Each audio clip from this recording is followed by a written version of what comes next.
ಜಾಸ್ತಿ ಆಲೂಗಡ್ಡೆ ಯೂಸ್ ಮಾಡಿ, ಅದಕ್ಕೆ ಗ್ಯಾಸ್ಟ್ರಿಕ್ ಆಗೋದು. ಆಲೂಗಡ್ಡೆ ಜಾಸ್ತಿ ತಿನ್ಬಾರ್ದು. ಆಲೂಗಡ್ಡೆ ಜಾಸ್ತಿ ತಿನ್ಬಾರ್ದು. ಗೊತ್ತಿಲ್ಲ. ಇವತ್ತೆಲ್ಲ ಫ್ಯಾಮಿಲಿ ಎಲ್ಲ ಆಲೂಗಡ್ಡೆ. ನಮ್ಮ ಊರ ಕಡೆ मैं खाना खा रही हूँ सोयाबीन।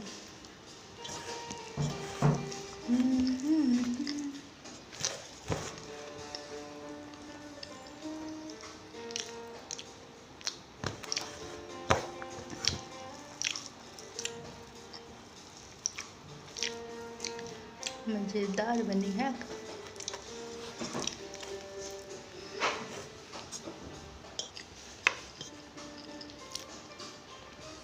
बिना हड्डी का चिकन।